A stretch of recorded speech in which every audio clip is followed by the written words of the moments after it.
రేవంత్ రెడ్డి రెండు నాలుకల వైఖరి ఇవాళ విడుదల చేసిన ఈ మెమోతో స్పష్టమైపోయింది. మొన్నటిదాకా చాలా భీషణ ప్రతిజ్ఞలు చేశాడు. టికెట్ల పెంపుదల ఉండదు, రేట్ల పెంపుదల ఉండదు అని చెప్పి భీషణ ప్రతిజ్ఞ చేశారు కోమటిరెడ్డి వెంకటరెడ్డి గారు, సినిమాటోగ్రఫీ శాఖ మంత్రి గారు. మరి వాళ్ళ వెంకటరెడ్డి గారు ఏ కలుగులో దాక్కున్నారు? ఆయన వచ్చి ఇప్పుడు వివరణ ఇవ్వాలి కదా. ఎందుకు గేమ్ చేంజర్ సినిమా విషయానికి వచ్చేటప్పటికీ మీరు రేట్ల పెంపుదలకు ఎందుకు అవకాశం ఇచ్చారు, ఎందుకు ఈ మెమో జారీ చేశారు, ఆయన ఒక్కడికి ప్రత్యేకమైన ప్రివిలేజ్ ఏమిటి, ఎవరికి ప్రివిలేజ్లు ఉండవు అని అసెంబ్లీలో ప్రకటించారు గౌరవ ముఖ్యమంత్రి గారు. మరి గేమ్ చేంజర్కి ఎందుకు ఈ ప్రివిలేజ్, ఎందుకని ఈ ప్రివిలేజ్ ఇస్తున్నారు?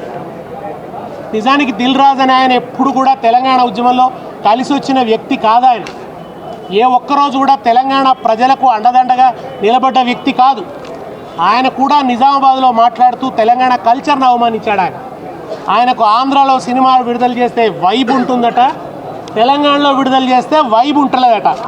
అయితే తెలంగాణలో సినిమాలు మానుకొని ఆయన దిల్ రాజు, నువ్వు సినిమాలు మానుకొని కళ్ళు మాంసం దుకాణం పెట్టుకో, ఇక్కడ కూడా నీకు వైబ్ ఉంటుంది. నీకు కావాల్సింది వైబ్ కదా, ఇక్కడ సినిమాలకు వైబ్ ఉంటుంది అంటున్నావు కదా, సినిమా వ్యాపారం ఇక్కడ మానుకో. మరి ఎందుకు రేవంత్ రెడ్డి గారిని పట్టుకొని వాళ్ళ టికెట్ల రేట్లు పెంపుదల, నైజాంలో టికెట్ రేట్లు పెంచడానికి అనుకూలంగా ఆర్డర్ ఎందుకు తెచ్చుకున్నావు దిల్ రాజు గారు? ఇది దిల్ రాజు గారు జవాబు చెప్పాలి. సినిమాటోగ్రఫీ శాఖ మంత్రి కోమటిరెడ్డి వెంకటరెడ్డి గారు చెప్పాలి. ఆయన్నే ప్రకటించాడు విస్పష్టంగా, టికెట్ల రేట్ల పెంపుదల ఉండదు అని చెప్పి ఆయన స్పష్టంగా ప్రకటించాడు. కనుక మీరు రెండు నాలుకల ధోరణి, ఒకరి పట్ల ఒక న్యాయం, ఇంకొకరి పట్ల ఇంకో న్యాయం.